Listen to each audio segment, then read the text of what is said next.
Muy buenas tardes para todos y para todas. Estamos hoy en nuestra tercera sesión complementaria en el marco del diplomado, de la segunda versión del diplomado Comunicación para la Vida Digna, Espejismos y Resistencias. Y hoy nos acompaña Francisco Sierra Caballero.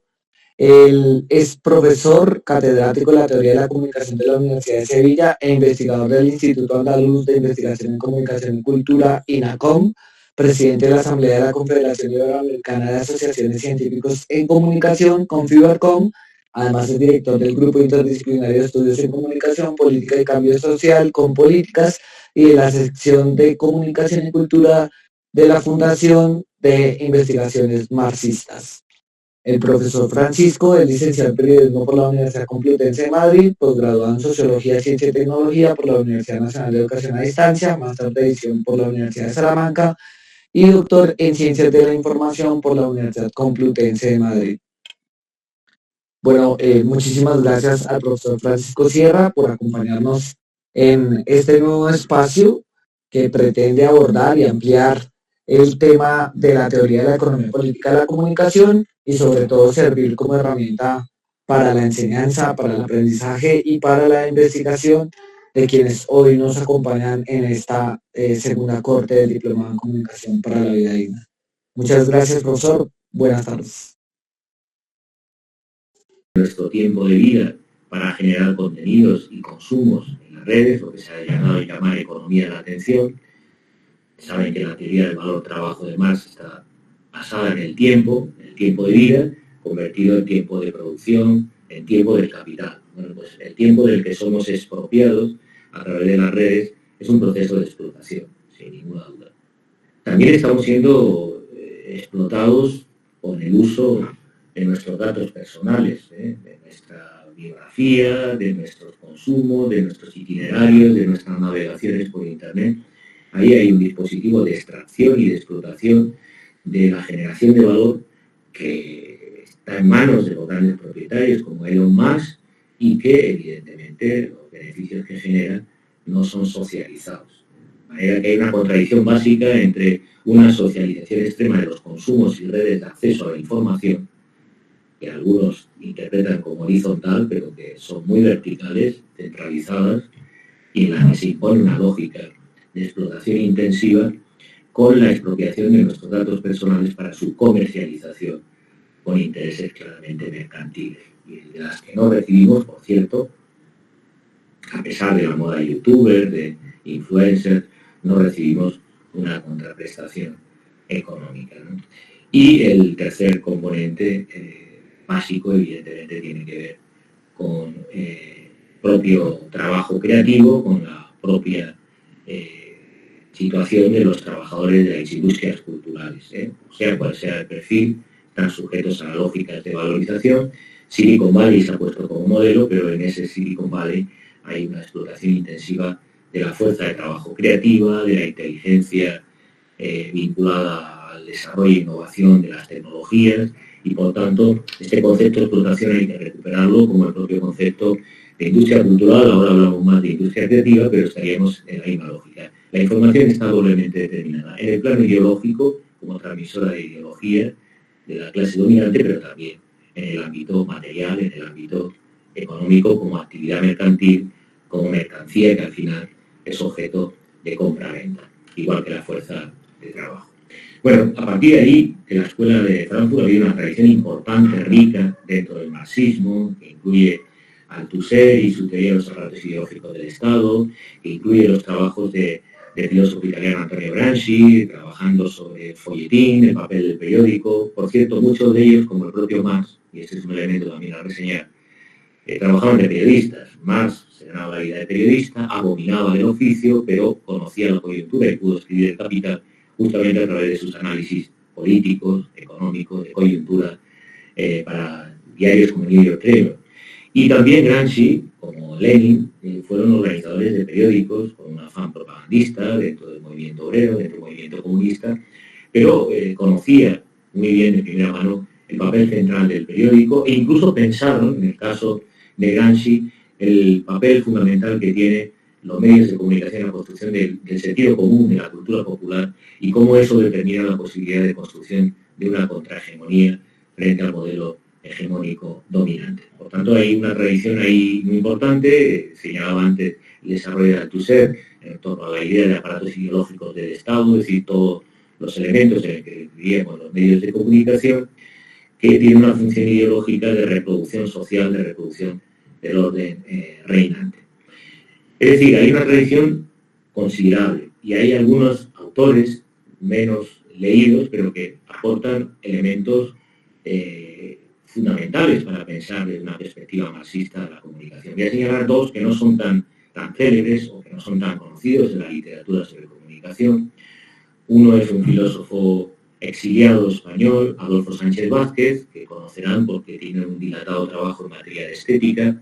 Siempre se preocupó por el ámbito de la cultura, del arte, de la filosofía y la estética particularmente, pero trabajó en el desarrollo de una teoría materialista de la cultura, y esta es una de las premisas para el pensamiento marxista en comunicación. Ya saben que el pensamiento marxista es un pensamiento relacional, es decir, trata de conectar realidades aparentemente dispares o desconectadas o no relacionadas aparentemente para poder comprender la propia lógica de reproducción del capitalismo o la desigualdad o fenómenos incluso de psicología del comportamiento humano más elemental.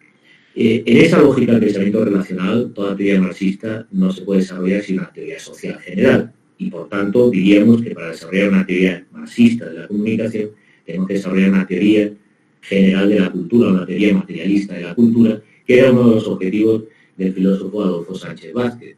A partir de su filosofía de la praxis, en debate con Althusser, con una tradición mucho más estructuralista, mucho más dogmática desde el punto de vista de la lectura del papel de la ciencia, y la línea de Gramsci o de los cuadernos del propio Marx, una lectura que algunos han calificado de historicista o de humanista, desarrolla un trabajo muy interesante. En los últimos tiempos, Adolfo Sánchez Vázquez empieza a pensar o preocuparse sobre fenómenos que hoy día son importantes como industria cultural, como industria creativa, determinantes para lo audiovisual, para el desarrollo de la cultura, para la ideología dominante, como son los videojuegos. Y observa que el videojuego introduce, a través de la inmersión del jugador, una lógica diferente. Y él lo resume en uno de sus trabajos finales, de sus últimas publicaciones, que el videojuego lo que introduce es una transformación, un cambio, un desplazamiento de lo que podríamos llamar de la estética de la recepción, que es lo que marca el arte clásico, que es en los museos de arte, en las obras clásicas, a lo que él denomina la estética de la participación. Y esta es una gran transformación, porque de la perspectiva marxista siempre hemos reivindicado que no debe haber una separación entre arte y vida, entre cultura y trabajo, entre la realidad material y la realidad inmaterial. Pues bien, Sánchez Vázquez formula unas tesis que serían válidos para pensar el marxismo en la revolución digital desde la filosofía de la praxis y plantear también un elemento que en la teoría marxista es importante y que algunos marxistas más recientes, más contemporáneos, como Jameson, algunos otros que han trabajado en el campo de los estudios literarios, de la cultura, pues han trabajado con un elemento fundamental. Me refiero a problematizar la dimensión de la forma. Siempre que hemos hablado de marxismo, hablamos de ideología y pensamos en el contenido. Si hablamos de los medios de comunicación como aparatos ideológicos del Estado, como reproductores de la ideología dominante, pensamos en los mensajes y contenidos que transmiten. Pero no pensamos habitualmente en las narrativas, en los formatos, en las estéticas, en la forma en la que la comunicación construye también ideología. No es verdad que no se haya pensado en el marxismo. El propio Marx, que era un devoto de la literatura romántica, cuando escribía sus trabajos, sea como periodista o como filósofo, pensaba en la importancia de la forma, incluso qué metáforas debía utilizar para explicar el proceso de sustracción de la vida por el capital. Y por tanto, pensó mucho sobre la forma. Pero el pensamiento marxista en general ha dejado relegado este ámbito que en comunicación es importante. Insisto, cuando hablamos de comunicación, hablar de formatos, de formas narrativas, es importante. Y dentro del pensamiento marxista en comunicación ha habido autores importantes que no se asocian al campo de la comunicación, como es el caso del dramaturgo alemán Bertolt Brecht, porque ha desarrollado su obra más en la reflexión sobre el arte dramático, sobre el teatro, y desarrolló una teoría del teatro importante. Pero lo que se conoce menos es que Bertolt Brecht, sus sucesivas vivencias de exilio, huyendo del nazismo, del autoritarismo, de la represión, pues terminó en Estados Unidos, en ciudades como Nueva York, conociendo la emergencia de la industria cultural. Igual que Adorno y la Escuela de Frankfurt tuvieron que emigrar, huyendo de la barbarie nazi, y conocieron de primera mano los primeros estudios de audiencia, el desarrollo de la cultura de masas, de la industria cultural norteamericana. Y Brecht utilizó muchos de esos repertorios en su propio teatro, los propios periódicos, la radio, reflexionó y escribió sobre la radio, pero sobre todo lo que nos interesa aquí es que dentro del marxismo, autores como Brecht, Jameson más recientemente y otros, como el propio Sánchez Vázquez, han pensado mucho una teoría materialista de la cultura, problematizando la forma en los que el relato, la narrativa, los contenidos llegan a la gente. Y eso es un elemento importante o menor. Por ejemplo, Brecht, como saben, utilizaba elementos de la cultura popular, del cabaret, de la canción y también de repertorios simbólicos para hacer de manera pedagógica que el mensaje llegara. Pero no solo para que el contenido fuera comprensible, sino también para que la sensación, la emoción, lo que llamaríamos la experiencia sensitiva, sensorial de la comunicación, ayudara a elevar el nivel de conciencia de las masas. Y por tanto esto implica una reflexión dentro del materialismo histórico, dentro del marxismo, sobre las formas de la comunicación y cómo se han de transmitir en este sentido. Bueno, ahí hay un trabajo importante de Sánchez Vázquez, que lo cito también, porque cuando hablamos de marxismo y comunicación no solo hay que hablar de comunicólogos, que han trabajado en la línea de la Escuela de Frankfurt una perspectiva económico-política, una visión materialista de la comunicación y la cultura, sino que también ha habido autores o dramaturgos como Bertolt Brecht, que en sus trabajos se ocuparon de la radiodifusión y la industria cultural y pensaron elementos de teoría crítica de la cultura que nos son útiles para una teoría marxista de la comunicación. El otro autor que quisiera reseñar y que en el libro Marxismo y Comunicación, que publiqué en siglo XXI, tiene un capítulo dedicado, porque hay pocos autores que hayan visto los aportes importantes del filósofo ecuato-mexicano, nació en Ecuador, pero que desarrolla su obra en la Universidad Nacional de México, en la UNAM, y que tiene un trabajo interesante. Me hablo de Bolívar Echeverría. En su teoría crítica de la cultura, como buen marxista, estuvo siempre empeñado en pensar el arte, la literatura, y desarrollar una teoría materialista de la cultura. Y para ello vio que un elemento fundamental era la comunicación. Si no podemos construir una teoría de la cultura sin una teoría de la comunicación, y además el desarrollo en su época de la semiótica permitió pensar la ideología con una perspectiva mucho más abierta. Diríamos que este es uno de los ejes que se ha explorado menos en la tradición marxista, la relación entre semiótica y economía política de la comunicación, es un elemento importante, y él hace varios aportes en esa dirección. Una que tiene que ver con una lectura filoeconomial sobre los dispositivos y tecnologías de la historia de la comunicación, otra importante sobre la dimensión esencial de la teoría crítica de la cultura, que es justamente el diálogo, no sé la palabra exacta, diálogo, digamos, la simbiosis entre lo material y lo inmaterial. Esta cuestión que se ha entendido poco y mal dentro del marxismo, y autores que lo vislumbraron de manera ejemplar, citado antes Antonio Gramsci, y otros muchos recientes del neomarxismo norteamericano, como Jameson, en el que piensan la forma, piensan el contenido, piensan la dimensión material y lo inmaterial. No lo mismo leer un libro en soporte papel que hacerlo en un e-reader, en un dispositivo tecnológico. No lo mismo el tipo de conversación que podemos desarrollar a través de este dispositivo en la red que los que podríamos tener presencialmente en un aula. Hay variaciones, ¿no?, en cuanto a las formas.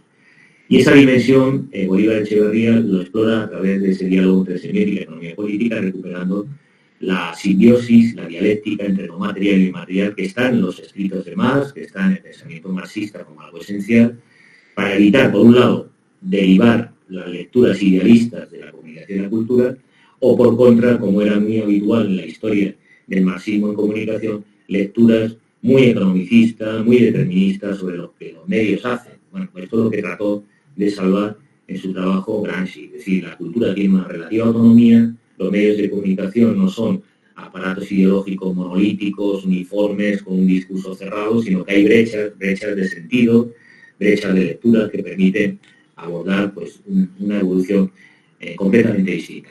Evidentemente, en esa tradición, la de Bolívar Echeverría o la que desarrolló Sánchez Vázquez, a la vez había debates interesantes que han marcado la agenda de los estudios marxistas en comunicación. Me refiero a los estudios culturales británicos, a la nueva izquierda, a Raymond Williams, particularmente, que todavía hoy nos sirven para pensar a Marx en la revolución digital, más allá del bicentenario, y de algún modo suturar lo que un histórico de la economía política de la comunicación, el canadiense Dallas May, llamaba el agujero negro del marxismo, es decir, un campo que no se exploraba por la teoría marxista o que se veía de manera instrumental. Piensen en Iskra, en el periódico de los bolcheviques con Lenin, piensen también en la historia del movimiento obrero, en el que de algún modo la comunicación era un instrumento de propaganda, un ámbito en el que no había reflexión sobre la forma y no había una teoría formulada, porque evidentemente había otras prioridades dentro del movimiento obrero y dentro de la inteligencia o los aportes marxistas en la interpretación del mundo, en ciencias sociales. Y también ha habido una deriva, que hay que decirlo, muy idealista, ¿no? Hasta el trabajo de Raymond Williams, a la hora de abordar el estudio de la comunicación, muchos de los trabajos de la teoría marxista pues terminaban incidiendo en esa brecha entre lo material y inmaterial y en cierto idealismo comunicacional, en un doble sentido. O para señalar que los medios de comunicación son totalmente autónomos, forzando esta lectura de Gramsci, de la relativa autonomía del campo de los medios, del campo cultural, o para todo lo contrario, para hacer una lectura tan determinista que termina siendo idealista, porque piensan que los contenidos y los medios, las representaciones discursivas ideológicas que los medios hacen circular, pues están ya precodificadas, determinadas, y no hay un ámbito autónomo de la audiencia para hacer una relectura, una reinterpretación o una apropiación de esos contenidos. Bueno, el trabajo de Raymond Williams, como digo, es muy importante porque abre una lectura productiva dentro del marxismo que todavía hoy nos es muy útil, ¿no?, a ese respecto. Y en esa línea de lectura de los Grundrisse, también el neomarxismo italiano, empiezan a pensar las máquinas de información, las tecnologías de la información, que fue la salida a la crisis que había teorizado grandes referentes del marxismo en los años 80, ese neoliberalismo y la base de lo que luego se llamó la sociedad de la información. Evidentemente no solo es una salida de la crisis al capitalismo, sino que reintroduce un debate que estaba en Marx sobre el papel de las tecnologías, de la ciencia aplicada al desarrollo económico, y por tanto autores como Neri, toda la escuela neomarxista italiana, en su relectura de los Grundrisse, de algún modo recuperan la importancia de las tecnologías, de la información, del lenguaje y de la comunicación en los procesos de reproducción y acumulación del capitalismo.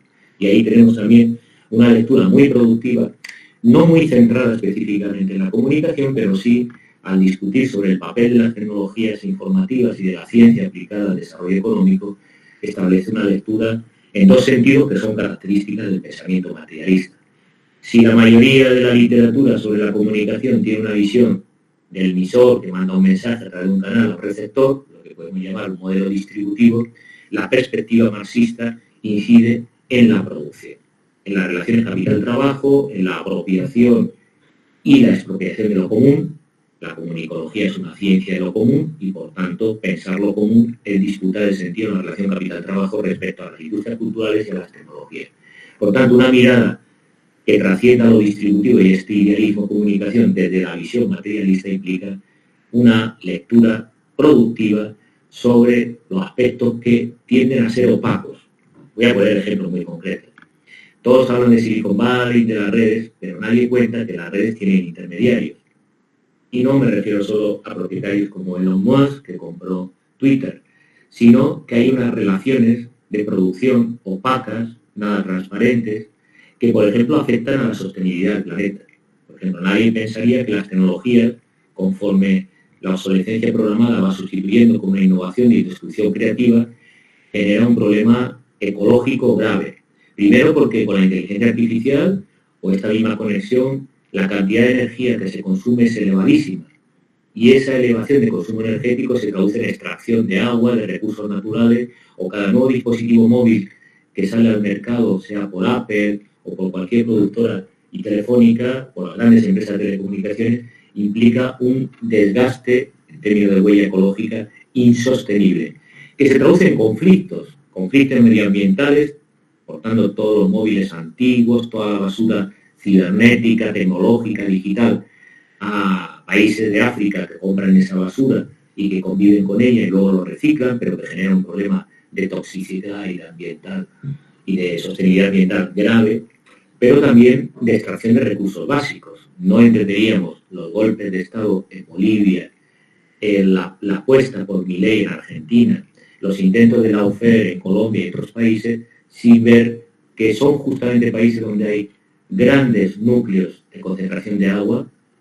Todo el desarrollo de la inteligencia artificial parece hipermoderno, pero al final materialmente necesitan grandes consumos de energía, de extracción de recursos vitales como el agua o el litio, concentrado justamente en Argentina, en Bolivia principalmente. Muy bien, esa dimensión productiva que tiene que ver con la mediación tecnológica, con la geofísica y la geopolítica de la información, está presente. En una perspectiva marxista ponemos el acento en esa dimensión, más que en la dimensión distributiva. Evidentemente, luego hay unos efectos cognitivos, ideológicos, culturales en los mensajes que circulan. Pero para entender el papel de una perspectiva marxista, esta relación de explotación, de subsunción que señalábamos antes, hay que poner el acento en la dimensión productiva, en aquello que no se ve en Silicon Valley, que son la basura medioambiental en África, la extracción de bienes primarios elementales para desarrollar las máquinas de comunicación, de interacción informativa, como los dispositivos móviles, y esa economía inteligente de la que no se habla y que está oculta y que viene vinculado a relaciones materiales coloniales, de explotación imperialista y de desarrollo. Evidentemente, en el debate sobre marxismo-comunicación hay muchos elementos importantes. Yo, de algún modo, he tratado en mi trabajo abordar 5 objetivos básicos. Uno es reconstruir la teoría marxista en la materia, porque la teoría marxista en comunicación siempre ha estado abandonada. Ha habido mucho trabajo de economía política, de análisis empírico, sobre concentración de propiedad en los medios, las industrias culturales, sobre la ideología, los discursos que circulan en los medios y cómo afectan de algún modo al comportamiento político, cultural, social de los ciudadanos. Pero ha habido menos elaboración teórica, así que conceptos básicos dentro de la tradición marxista debemos aplicar, por ejemplo, para entender qué es la inteligencia artificial o cómo se desarrolla la cuarta revolución industrial, qué implica la revolución digital en términos de las relaciones capital-trabajo. Por tanto, habría que hacer una reconstrucción y, de hecho, ustedes verán, mi trabajo es de los pocos que hay escrito que sistematiza y que trata de aportar una serie de elementos teóricos desde el marxismo para pensar la comunicación en nuestro tiempo. La segunda, que la había desarrollado Armand Matelar, y hay que darle reconocimiento porque de él es de quien aprendimos a pensar contracorriente y a mantener siempre el espíritu crítico y emancipatorio y el compromiso intelectual y moral con los sectores populares, y él ya hizo ese empeño de genealogía del pensamiento materialista. Hizo un trabajo de recopilación en 2 dimensiones muy interesantes, que habría que recuperar. Ese proyecto lo lideré en CIESPAL, pero quedó incompleto, y habría que recuperarlo, sería interesante. Digo 2 dimensiones. Una, el pensamiento de los grandes intelectuales marxistas, los grandes teóricos, desde Marx a autores recientes. El libro se desarrolló en los años 80, hasta esa época. Por tanto, recuperar todo el pensamiento marxista. Pero lo original de este trabajo que lideró Matelar es que no solo se quedó pues, en los autores clásicos, Marx, Lenin, Engels, por supuesto, Gramsci, Raymond Williams, sino que elaboró también cómo se ha ido construyendo el pensamiento marxista en el movimiento obrero, los movimientos sociales, en las luchas emancipadoras desde el siglo XIX hasta nuestros días. Bueno, yo creo que esta es una tarea que se inició con Matelar, que era incompleta y que yo me puse en el empeño de hacer 3 volúmenes de genealogía del pensamiento materialista en comunicación para tener de algún modo una obra incompleta. Estamos en ese proceso y no sé si la vida da para terminarlo, pero bueno, ese era un empeño para que de algún modo tenga continuidad. El poner en común algunos conceptos elementales permite desarrollar el pensamiento a posteriori. Es una cuestión básica de avance del conocimiento y recuperar los orígenes y los conceptos bases del pensamiento materialista era un elemento importante. Y en ese sentido, uno de los objetivos del pensamiento marxista es sentar las bases conceptuales. He hablado antes de explotación, de dominio, de subsunción, de ideología, conceptos que siempre que se piensa en la relación marxismo y comunicación están presentes. Algunos menos, como el de explotación, otras evidentes. Siempre que pensamos en marxismo y comunicación pensamos en análisis de la dominación ideológica y la reproducción ideológica. Bueno, habría que recuperar conceptos básicos. Por ejemplo, nadie pensaría en el concepto de mediación. Hablamos mucho en campo comunicacional, como el texto clásico de Jesús Martín Barbero, de los medios a las mediaciones, pero es que el concepto mediación es un concepto hegeliano, es un concepto que desarrolla el pensamiento materialista, el marxismo, y es un concepto esencial. Hablar de una teoría de la comunicación es hablar de una teoría de la mediación y su dialéctica. Bueno, sentar bases conceptuales que habitualmente en la literatura crítica no se han sistematizado, como el concepto de explotación, dominación ideológica, mediación, para desarrollarlo. Y evidentemente a partir de ahí, con esas bases conceptuales, poder formular una teoría crítica, una teoría marxista de la comunicación en la era de la inteligencia artificial, en la era de la revolución digital. Abriendo nuevos campos, ¿no? Porque, por ejemplo, hoy día, si hablamos de teoría marxista de la comunicación, es hablar de tecnologías, de bioética, de genética, del conocimiento, del papel de la ciencia. Esto ya está más.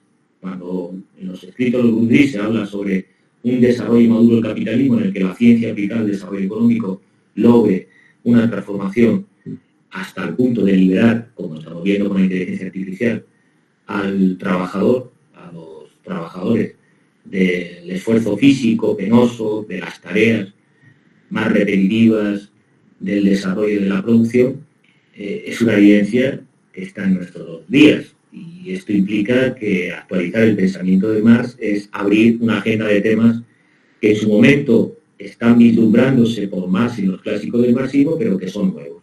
La inteligencia artificial generativa nos plantea nuevas preguntas sobre el papel de la ciencia, de los intelectuales, del trabajo creativo, sobre el proceso de valorización, sobre el proceso que han planteado algunos filósofos posthumanistas. Bueno, esa agenda de investigación marxista hay que actualizarla en la actual coyuntura. Y ahí hay una tradición, digamos, marginal dentro del pensamiento en comunicación que hemos venido, especialmente en los años 80, discutiendo la salida de la crisis del capitalismo a través de las nuevas tecnologías, los retos de la llamada sociedad de la información y del conocimiento, el papel de la ciencia y la tecnología aplicada al desarrollo de las nuevas máquinas de información, la era de las redes y el pensamiento reticular, cómo se puede articular de una perspectiva materialista, cómo se dan los nuevos procesos de valorización de las nuevas cadenas de valor, en fin, una serie de preguntas, de agendas de investigación que es necesario tomar en cuenta para abordar lo que algunos han dado a llamar dentro del neomarxismo italiano como capitalismo cognitivo. Implica una práctica teórica y un pensamiento para la transformación social distinta. Una nueva comunicología de la praxis, una comunicación, una visión materialista de la comunicación adecuada pues, a las nuevas condiciones de desarrollo. Y ahí hay diálogos muy productivos que se han venido tanto dentro de la tradición marxista que había que recuperar y que tenemos pendiente de algún modo desarrollarlo. Pero en fin, como ven, hay un mapa, hay cartografías desarrolladas en la materia, hay bases, antecedentes, hay una genealogía y un aparato teórico y también metodológico, porque algunos consideran que el pensamiento marxista es abstracto, no analiza, no, tenemos herramientas, hablaban de la semiótica para análisis crítico del discurso, para aplicar al estudio real de la comunicación.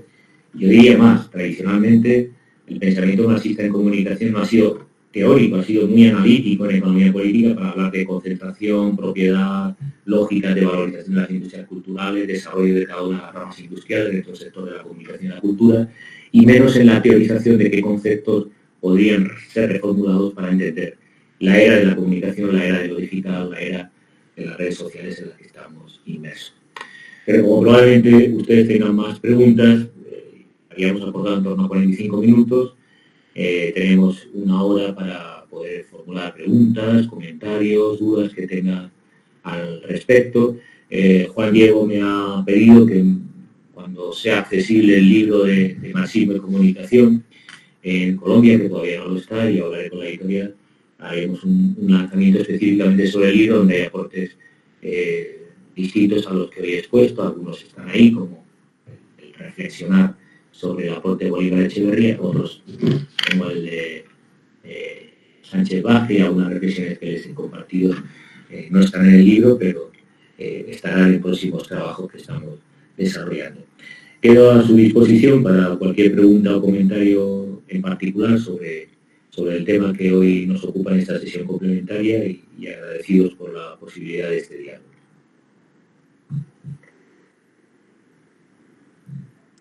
Bueno, los compañeros que tengan alguna inquietud, pregunta o comentario pueden ir levantando su mano para darles la palabra. Yo mientras tanto aprovecho para generar dos preguntas por el momento al profe Francisco. Sí. Una es si de pronto nos puedan ver un poco más, a manera de ejemplo, cómo investigar en comunicación en América Latina y sobre todo en Colombia desde la teoría de la economía política de la comunicación. No se puede darnos allí un ejemplo mucho más didáctico para que sobre todo los que estamos aquí conectados podamos dilucidar un poco cómo entender ese marxismo que su Marcelo venía diciendo. No es nada abstracto, sino que nos permite ser una herramienta concreta de investigación. Eso uno. Dos, su merced también mencionaba el trabajo de Adolfo Sánchez Vázquez y digamos todo el ejercicio que él hace en relación con la praxis y bueno, en ese sentido me gustaría preguntarle a su merced cuál es el deber ser o el qué hacer del investigador en comunicación para caminar hacia esa praxis, si se quiere, transformadora de la sociedad o de las relaciones que hoy están presentes en el campo de la comunicación. Con estas dos preguntas le damos un poco de inicio a esta ronda para que los compañeros puedan ir formulando, también las pueden formular de forma escrita acá en el chat y yo la estaría transmitiendo. Gracias, profe. Muy bien. Bueno, conozco muy bien Colombia, pero sin ánimo de dar instrucciones de lo que debe hacer la investigación, porque una de las características del pensamiento marxista, poco recordado, es que es el análisis concreto de las relaciones concretas en el contexto histórico y cultural en el que se va a intervenir, vinculando en todo momento teoría y praxis, ¿no? No les voy a recomendarlo porque ustedes lo están practicando, lo de la praxis, no solo con este diplomado, sino con la actividad dentro de los movimientos sociales para una comunicación alternativa. Pero como vemos en el caso de Colombia, ¿qué podemos analizar concretamente? Vamos a centrarnos en tres ejes, en fundamental, ¿no?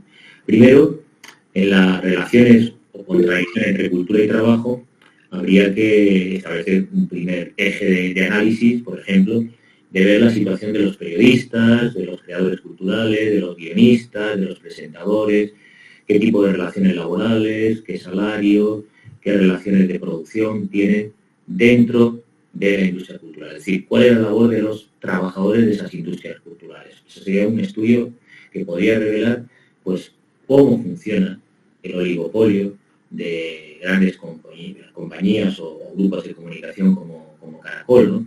Y es un elemento en el que es un análisis estadístico, cuantitativo, de las condiciones salariales, los tipos y perfiles profesionales, y cómo es el trabajo de los productores que alimentan la industria cultural en el caso de Colombia. Hay grupos, yo conozco el trabajo de Daniel Valencia, de unos otros compañeros de la Universidad Javeriana, que ya han hecho análisis de industrias culturales, abordando parcialmente el tema del trabajo creativo, del trabajo en comunicación en los medios.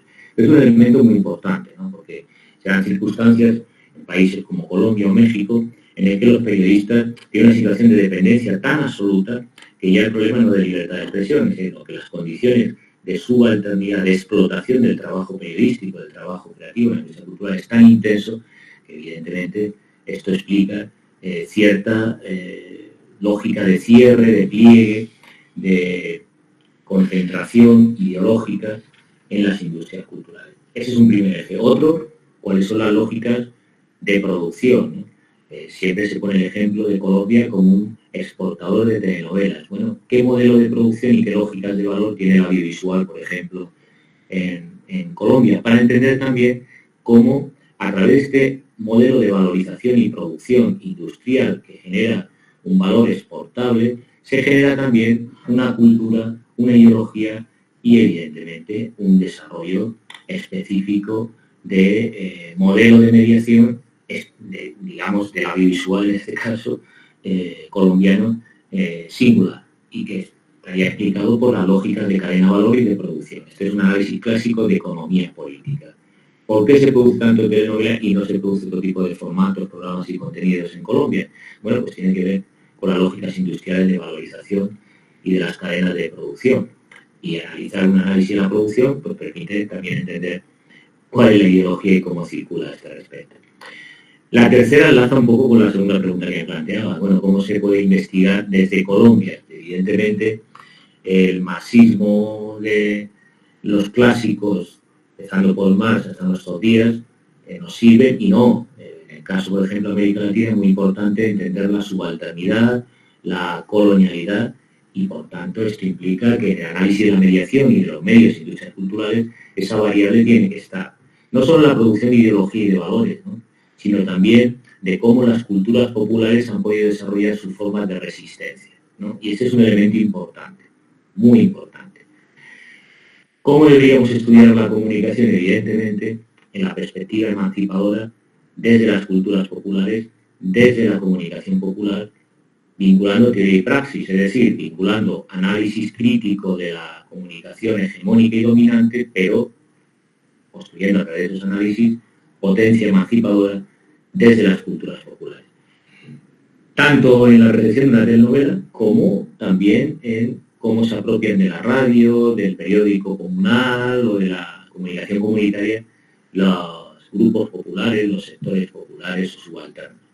Ese giro de colonial y ese compromiso entre teoría y práctica, entre pensamiento emancipador y práctica emancipadora, se da en la comunicación alternativa, en la comunicación comunitaria, en la comunicación popular. Y ese elemento, el que ustedes están haciendo, sea con este diplomado, desarrollando, abriendo el espectro de conceptos, ideas, para luego darle forma material en el trabajo en las comunas, en el trabajo en los barrios, con los comunicadores populares, es un elemento fundamental. Yo diría central. Además, en Colombia hay una rica tradición desde Orlando Falborda, de IAP, de investigación participativa, de pensamiento transformador.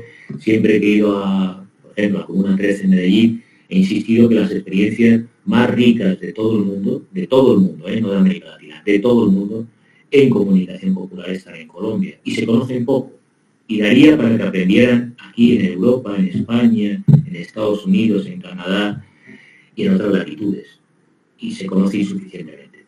Quizá faltaría que esas experiencias locales, episódicas, muy aisladas y desconectadas, tengan una lógica de conexión que va a implicitar el pensamiento marxista, en términos gramsciano de construcción de bloque histórico, de construcción de contrahegemonía y de bloque. Muchas veces esas experiencias nacen, mueren en el ámbito local y no trascienden para tener una visión estratégica de una comunicación alternativa.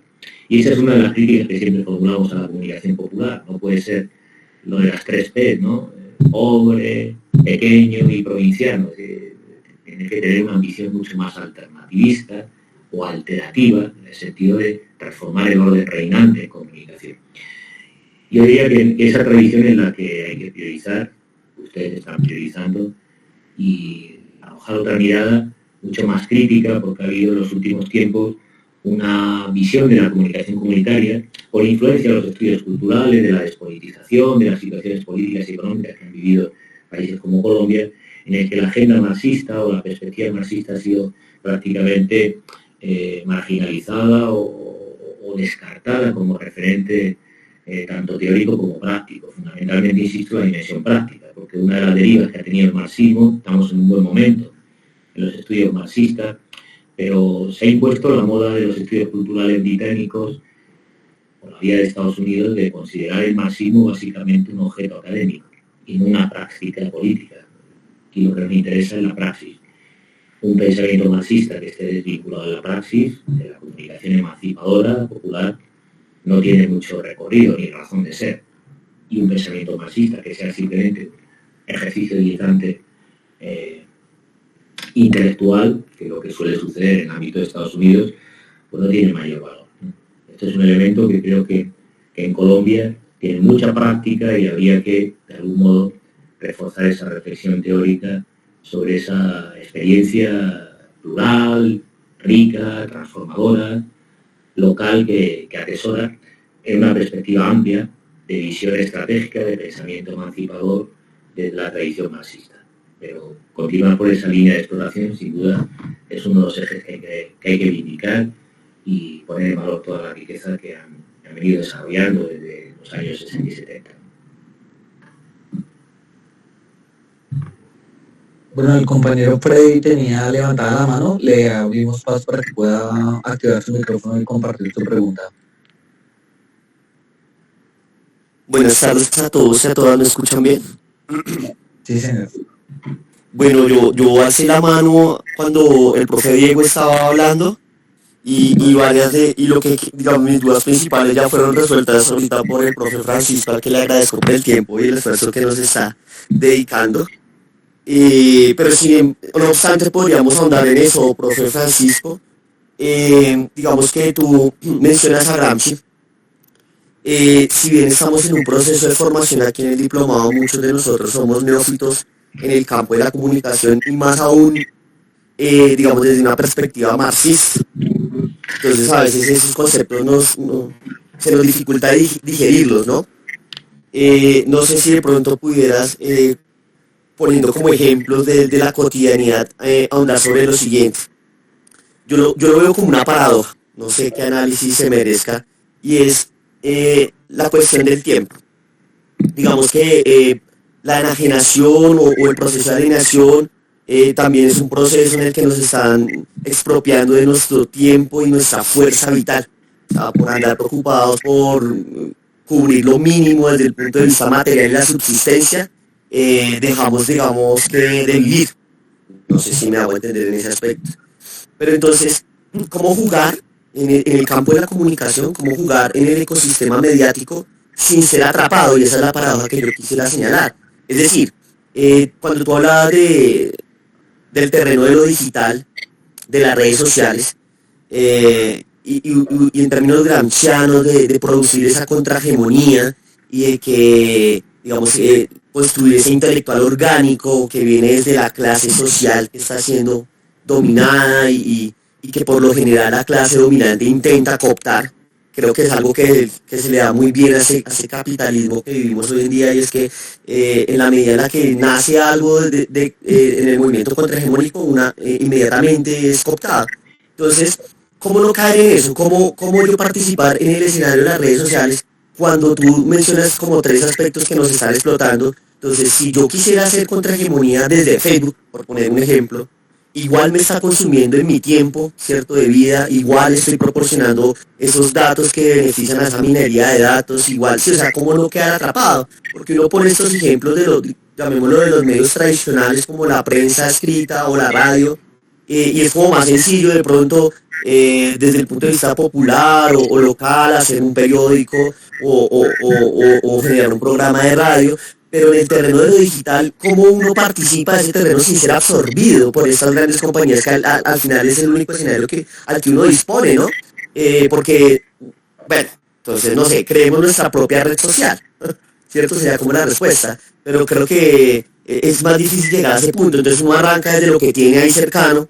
Entonces, ¿cómo uno no ser absorbido? ¿Cómo uno no terminar perdiendo ese tiempo de vida para estar jugando en el ecosistema mediático a hacer contrahegemonía? No sé si me hice entender, profe, muchas gracias. Y ojalá, pues, con ejemplos así que podamos digerir más. Gracias. Muy bien, gracias, Freddy. Bueno, hay que recordar que el pensamiento marxista es un pensamiento, cuando hablamos de conceptos como lucha de clases, que se basa en la dialéctica y, por tanto, en la contradicción. Esta idea de que podemos desarrollar un pensamiento ajeno a las contradicciones no es así. Es decir, la pregunta que formulaba no es Facebook sí, Facebook no, redes sociales sí o no. Es un poco el pensamiento dicotómico que planteaba Humberto Eco entre apocalíptico e integrado. No es a favor o en contra de la tecnología. Es ver cómo las tecnologías, en las contradicciones que el propio capitalismo desarrolla y despliega en el uso de esas tecnologías, donde podemos encontrar posibilidades de libertad, de autonomía, de resistencia y de subalternidad. Voy a poner un ejemplo muy didáctico, ¿no? Justamente preguntaba el de Gramsci, ¿no?, sobre Gramsci, que es el gran teórico del sentido común. Es decir, él empieza a problematizar en el caso de Italia, como una forma de manifestación popular de mucho éxito, como son los folletines, pues construye la propia identidad nacional italiana, la posibilidad de un lenguaje común en un país en el que se hablaban diferentes dialectos y no había una unificación, fue el Estado más tardío en unificarse dentro de Europa, pero a través del folletín se desarrolla no solo un lenguaje y una estructura de sentimientos, sino un sentido común y un hábitus y una forma en la que hay una ideología dominante, la del capital, en los procesos de construcción de lo nacional, de lo popular, pero también, como todo discurso, hay brechas, vacíos de sentido, elementos discursivos, contrahegemónicos, que están presentes y que dan lugar a las posibilidades, a través de esas contradicciones, de construir contrahegemonía. Por tanto, todo proceso, teoriza Gramsci, de construcción de la hegemonía es un proceso abierto, un proceso de negociación del sentido, de disputa del sentido, de lucha por el sentido, permanente. Y esto en los medios hay que ser conscientes. Cuando intervenimos en Facebook no estamos reproduciendo solo la ideología dominante, porque es una gran plataforma Silicon Valley que nos está explotando y que está enriqueciéndose a nuestra costa. Sí, pero a la vez nosotros a través de estas redes podemos autoconvocarnos y los jóvenes se autoorganizan, se desarrollan experiencias de autogestión, podemos socializar materiales y contenidos que antes, antiguamente, no eran fácilmente accesibles. Dicho esto, ahí planteas un tema que es central y sobre el que he trabajado, que es la economía política del tiempo. Uno de los retos que tenemos en la revolución digital es la expropiación del tiempo de vida y, por tanto, la colonización del ámbito de los llamados mundos de vida o ámbito doméstico, da igual si utilizáramos las palabras o expresión de Habermas o de cualquier otro filósofo. Lo que es evidente es que las redes digitales están consumiendo nuestro tiempo de vida. Pero el nuevo materialismo cultural que se ha desarrollado en la escuela de Parica y otros pensadores alemanes, nórdicos, ese tiempo de vida tiene que ver también con el tiempo físico y biológico y con los tiempos profundos. Los tiempos profundos de la naturaleza, donde estamos extrayendo recursos básicos para la vida del planeta y para la vida humana, y eso en el agua fundamentalmente, para alimentar esas redes digitales y grandes plataformas y servidores en Silicon Valley, y eso es tiempo de vida que se está agotando en la historia del planeta, en la historia de la naturaleza, nuestro espacio vital, y evidentemente ahí hay una reflexión sobre los consumos y sobre lo que yo vengo trabajando, que es una reflexión de ecología política de la comunicación, el gran reto de la ecología política de la comunicación. Una de ellas son nuestros consumos y asumir que la mejor forma de comunicación, la más rica, versátil, flexible, dinámica, inagotable, sostenible y con futuro, es la comunicación no mediada tecnológicamente. Y me dirá, bueno, para llegar aquí ya teníamos a Augusto Boas, el teatro del oprimido, el teatro pobre, teníamos las experiencias de la comunicación popular comunitaria. Pero decir esto no es simplemente negar la tecnología, sino que va a llegar a un término en el que habrá que hacer un uso inteligente de reducción de los dispositivos tecnológicos para ganar tiempo de vida. Igual que ahora estamos en la disputa, por ejemplo, en España para la reducción del tiempo de trabajo, habrá que empezar a plantear la reducción del tiempo de la mediación tecnológica. Y ya no solo por nuestra recuperación de la autonomía y de los espacios de vida para amar, para leer, para caminar, para hacer deporte, para querernos, para sentir, sino también por razones de ecosistemas, de la sostenibilidad del planeta, va a ser necesario establecer unos consumos de reducción, no solo reciclaje, de reducción del desarrollo tecnológico, del consumo tecnológico. Por tanto, en la reflexión del tiempo y de la mediación tecnológica hay un espacio para abrir ecosistemas y ecologías de vida en el que recuperemos formas tradicionales como la asamblea, la comunicación cara a cara, la comunicación grupal, como elementos válidos para construir contrahegemonía, sin que ello sea una forma de eludir las contradicciones y plantear una lógica, diríamos, dicotómica. Frente a las tecnologías hiperdesarrolladas, la comunicación tradicional y popular interpersonal cara a cara. No es esa la cuestión, es ver las complejidades de las contradicciones, ganar tiempo de vida y hacer una disputa en torno al tiempo y al valor, tanto para las grandes compañías que se apropian y generan valor a través de nuestros consumos, como también para vindicar otra forma de intercambio, de interacción en nuestra vida cotidiana. Y ahí hay un ámbito esencial, porque al final el objetivo máximo era liberar el tiempo de trabajo para la vida. Y no consideramos trabajo en nuestro intercambio en las redes, es que no entendemos que el trabajo no es solo una relación salarial, sino que también hay una relación claramente de valorización cuando consumimos. O sea, el trabajo no es una relación solo salarial, insisto, y fabril. Trabajo es captura de la vida y captura del tiempo de vida para generar valor. En esencia, esa es la explicación del capital. Y por tanto, el consumo en las redes digitales está generando ese proceso. Por tanto, y resumiendo, simplificando, es evidente que las tecnologías sirven para hacer contrahegemonía, pero el fortalecer, y como sucede ahora en los movimientos políticos, es intentar explicar que a través de las redes podemos organizar un movimiento de masas y luego descubre que cuando hace una asamblea o que hay que hacer una movilización de intervención, esos 5.000 de la red social se traducen en 15, por tanto no tienes un potencial. Esto es como el chiste de, tengo 25.000 amigos en Facebook. No, amigos no tienes en Facebook, son gente agregada, ¿no?, en la página.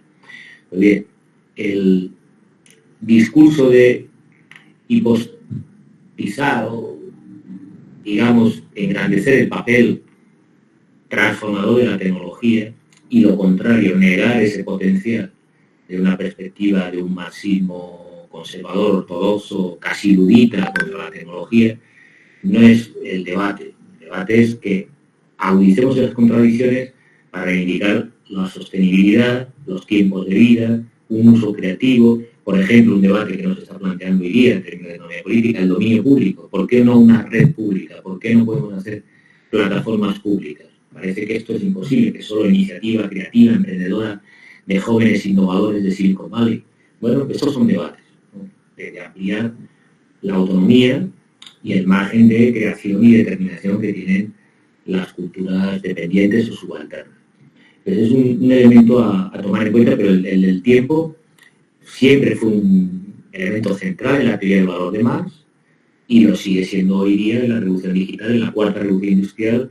Las disputas del tiempo, el feminismo lo ha entendido muy claramente, pero la teoría marxista en comunicación debe centrarse cada vez más y plantear políticas públicas y plantear propuestas emancipadoras y plantear también estudios sobre los consumos, los tiempos y los procesos de subsunción y dominio acompañados por esta tecnología, sin entrar en un discurso neorudita o contrario al desarrollo innovador de las tecnologías, porque es una de las características del pensamiento dialéctico, el ver esos dispositivos tecnológicos como procesos, esos equipamientos dan lugar a lógicas de despliegue y de potencialidades en desarrollo que pueden emancipar, que de hecho están emancipando en buena medida a los usuarios, a la vez que hay servidumbre de vigilancia, control y expropiación del tiempo de vida, ¿no? En esas contradicciones hemos de movernos y por eso citaba a Gramsci, que insistía en un concepto muy claro de explicar la idea de hegemonía. ¿Sí? No podemos separarnos de la dominación, no está la dominación arriba y abajo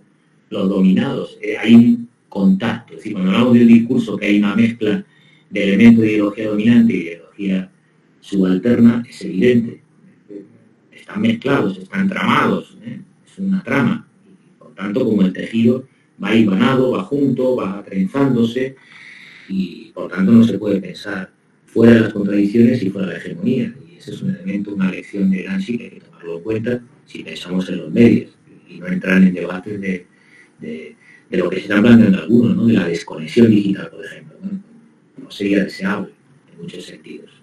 La vida no podría funcionar, pero sí podemos regular la vida y los tiempos de esas redes de otra forma. Sí, es posible. Hay que desarrollar un pensamiento y una práctica en esa dirección. Profe, tenemos otra pregunta por el chat. Plantea el compañero o la compañera lo siguiente. ¿Qué medidas considera necesarias, pertinentes o posibles de implementar desde el Estado para limitar la hegemonía de los grandes medios masivos y cuáles podría tomarse como ejemplos en dado caso? Bueno, ha habido muchas iniciativas. En América Latina ha habido regulaciones, pienso en Uruguay, en Venezuela, en Argentina.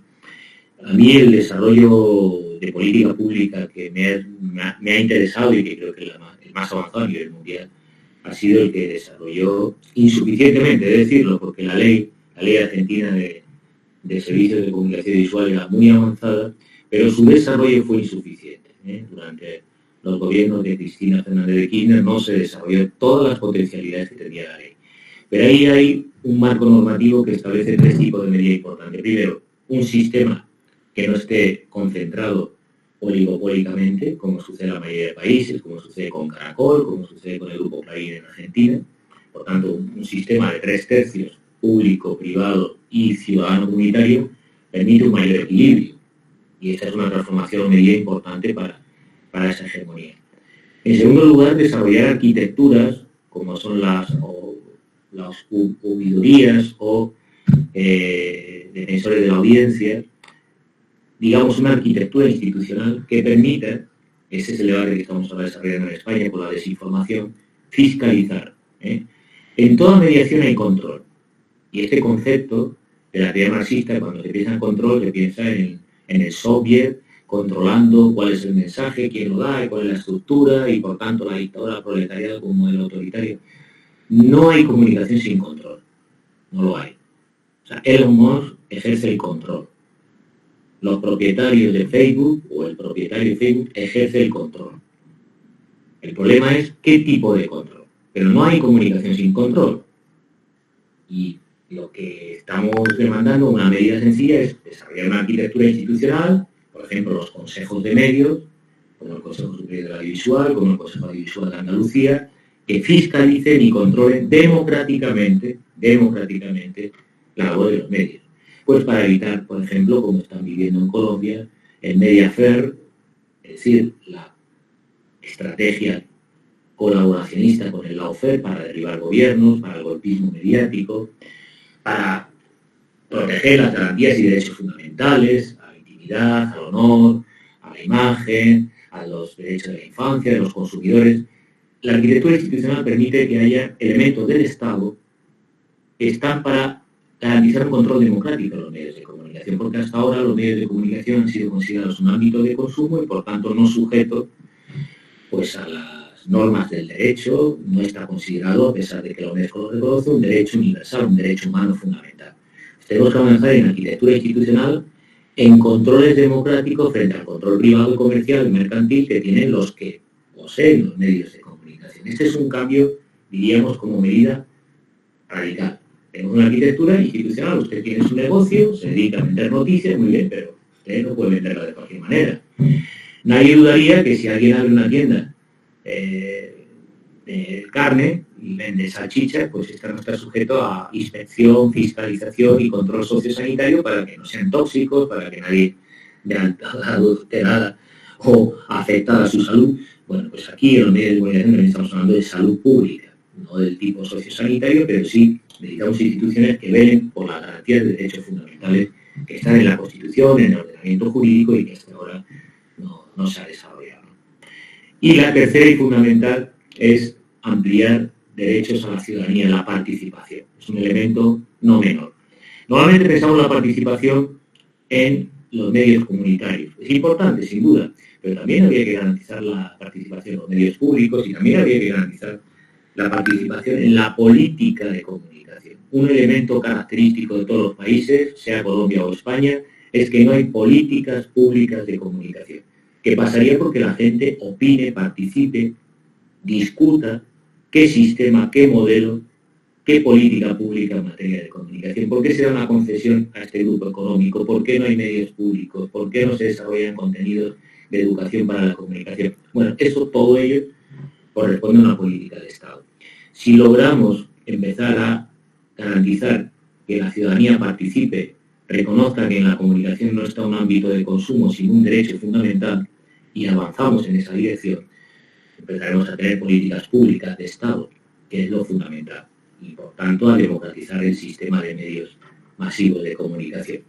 Pero sin participación de la ciudadanía, si no logramos que las masas populares, que los sectores populares empiecen a reconocer que ahí tienen un derecho y que es un derecho universal y que tienen que tener un papel activo y participativo en la materia de comunicación, no vamos a poder avanzar, no va a haber políticas de Estado, y ese es un elemento que creo, en tercer lugar, sería fundamental tomar en consideración o reforzar, que activamente la gente se apropie del derecho a la comunicación y empiece a verlo no como un ámbito de entretenimiento y consumo, sino como un ámbito de construcción de ciudadanía.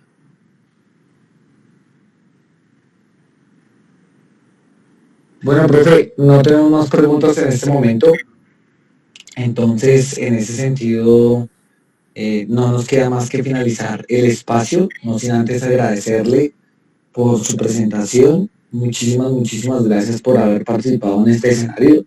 Esperamos volver a contar con usted en algún otro momento y bueno, que nos siga siempre alimentando de la teoría de la economía política de la comunicación y del panorama de los medios de comunicación y de los conglomerados mediáticos y sobre todo de la industria cultural en el mundo y en América Latina. Muy bien, Juan Diego, encantado, y quedamos emplazados cuando llegue el libro, como dijimos, en presentar el de Marxismo y Comunicación, el volumen, y desde luego quedamos a disposición y esperamos encontrarnos pronto en Bogotá. Espero que a la mayor brevedad. Tengo algunos viajes en Cuba, en Brasil, en Argentina, pero bueno, esperamos vernos por allí. En cualquier caso, a través de esta plataforma, esta es la contradicción que comentaba Freddy, tenemos la posibilidad de ser capturados por el tiempo y que expropien nuestros datos, pero también de abrir ventanas de reflexión para la gente en una dirección diametralmente opuesta al propietario de esta herramienta de comunicación. Así que un saludo a todos y seguimos dialogando. Avanti. Bueno, profesor, Gracias. muchas gracias.